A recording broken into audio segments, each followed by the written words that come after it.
Right.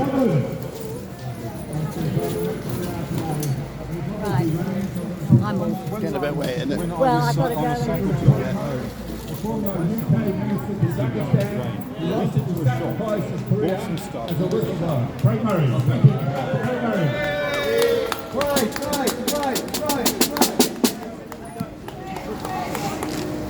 Hello everyone. I'm going to try to talk without the microphone because I think it's quite distorting, and I'm quite loud.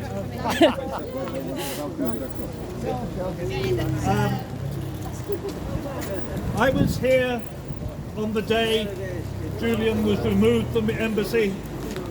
I was here on the day he went into the embassy. I was inside the embassy on many days in between. We had some good times in the early days when he was a guest of President Correa. After the traitorous President Moreno took over, I was no longer allowed inside the embassy. You see film of Julian and I taken secretly by the security services when he was being spied on for the benefit of the CIA, when his legal team were being spied on, when they were planning to kidnap him, when they were plotting to murder him, when they were following his lawyers and burgling their offices. I recall all of that. I want to tell you a few things that are perhaps not widely understood. We've all seen the images of that day 4 years ago when he was dragged from the embassy. It is not widely understood that he had been kept as a prisoner in one room for a year prior to that, and he had not been permitted to shave or to cut his hair deliberately. That is why he looks wild in those photos. That was a deliberate piece of propaganda where he was denied the ability to look after himself in order to create those images that dehumanized him. And they went along, of course, with stories, absolutely untrue stories, the media had been running for years about Julian and his personal hygiene. Stories which, again, were intended to dehumanize him, intended to make him seem not a normal person like you and I, some sort of weird, extravagant, strange creature. Whereas in fact Julian is one of the most down-to-earth, funny, witty, sharp people I have ever known. Not only that, he was not allowed to leave the embassy of his own accord. We knew about 2 weeks before he was removed from the embassy, we knew it was happening. We knew from people in Ecuador of the meetings between the British ambassador, daily meetings, and the Ecuadorian Foreign Ministry and the CIA in Ecuador. We knew what was happening in the Foreign Office here. We knew his removal was imminent. I phoned the embassy a few days before his arrest. I telephoned the embassy. I said to them, "We are grateful to the embassy for having looked after Julian for years. If you wish him to leave, he does not mean to be an encumbrance. He will happily leave.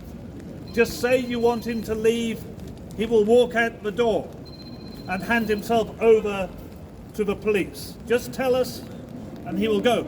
In fact, they were keeping him prisoner in the embassy until he could be arrested. Again, for that showpiece of propaganda we all saw 4 years ago, which was utterly unnecessary. It was also, of course, contrived so they could seize his computers, seize his papers. And that day when he was taken away, all of his belongings were seized and were sent to Ecuador, and from there they were handed over to the CIA, including his legal papers. Shame! So on not, Ecuador! so not only did the United States government go into the extradition hearing with the tapes, the videotapes of Julian's meetings with his lawyers and his legal defense team, they went into that extradition hearing with copies of all his legal defense documents. Now, there is no genuine legal jurisdiction in the world where that would not in itself be sufficient for the case to be dismissed. Yes. And remember what happened immediately he was taken from here. He was taken to a magistrate's court, arraigned before a magistrate named Justice Snow, who called him a narcissist. And at the time that judge called Julian a narcissist, Julian had said nothing whatsoever in court other than answer to his name. How can a judge form a view that a defendant who has not said a single word is a narcissist? That is the very definition of prejudice. That's what prejudice is. A judge who has formed an opinion of a defendant without hearing a single word of evidence from anybody or a single word from the defendant. That is simple prejudice, and that has been the way the state has approached this ever since. And Julian is there on charges of espionage. We have now seen an American journalist in Russia arrested on charges of espionage, and the whole world is up in arms saying you cannot arrest a journalist for espionage. When we have been keeping somebody in jail for the last 4 years, along with the worst terrorists in the country, in appalling conditions, on charges of espionage for journalism precisely, for years and years. This cannot continue. What is happening now is the attempt to destroy Julian, to destroy him physically, to destroy him mentally, and to do it without trial. He's not been convicted of anything, to do it purely through administrative detention. Last September, Julian filed his High Court appeal against the extradition. What had happened previously in the High Court was the Americans had appealed against the decision not to extradite him. Julian had never appealed against those grounds for extradition on which Baraitsa had ruled extradition is possible. Last September he filed the appeal. At that time, we thought the appeal may be heard before Christmas. In fact, we are now here in April, and in April the High Court has still not said if they are going to hear the appeal or not. This is a ludicrous administrative delay. This is punishment by process. This is keeping a man in conditions which are dangerous to his life while refusing to actually listen to his legal case. And it also shows that any idea that the judiciary is genuinely independent in the United Kingdom is a nonsense. One thing this case has proven throughout doubt is that the judiciary in the UK is just another arm of the executive and is as much in the pocket of the security services as the rest of the establishment. This cannot continue. It goes on and on. There's no sign of progress.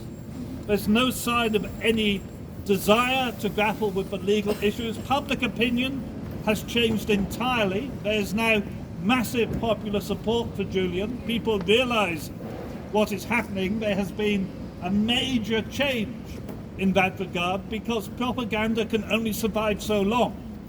People understand. They are seeing the torture and murder by process of somebody who did nothing but fight for our freedom, who did nothing but expose the crimes of government and who never published anything but the truth. I see many people here who I've seen for years and years campaigning for Julian, and I'm proud to say that I have no doubt that we will continue to campaign for Julian.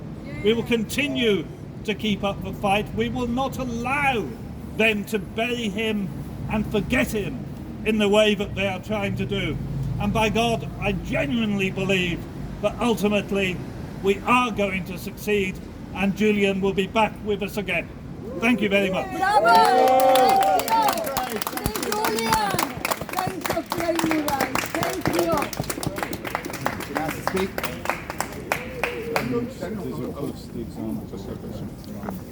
Okay, it stopped raining, so we're going to rush it, but now we don't have to. At the end of this, we're going to a pub. That's what the announcement should be at the end of rally, wherever you are. If you want to meet people you don't know, buy me a pint, whatever you want to do. Our donation bucket is still empty, but I know at the end we'll have the altar call and other events. Anyway, our next speaker is a great artist, all the way from Guildford, Daniel Fuchs. Bravo! Bravo! Thank you! The Assange case is a case of our time. I cannot believe that the man that exposed the crime is the one doing the time. But not only did Assange expose the war crimes of the United States, his case has exposed the corruption of our judiciary, the corruption of our mainstream media, and the corruption of our entire political class. But more than that, and more important than that, the Assange case has exposed the lie and sham which is Western liberal democracy. We have no free press for as long as Assange is in prison. Thank you! We have no free speech. For as long as you cannot hold power to account, you do not live in a free and open society. Now, Assange was there for us. We must be there for him. He warned us of the world that we live in and what is coming our way. In the introduction to his book, Cypherpunks, he wrote, "The world is not sliding but galloping into a new transnational dystopia. This development has not been properly recognised outside of national security circles. It's been hidden by secrecy, complexity and scale." Now I think that's one of the reasons that they have silenced Assange. Not only did he expose their war crimes of the past, he was well placed to expose the crimes they have planned for the future. It is not just Julian that is in prison, we all are. But in order to free ourselves, we must free Julian Assange. Bravo! Thank you! Thank you! Free Julian Assange!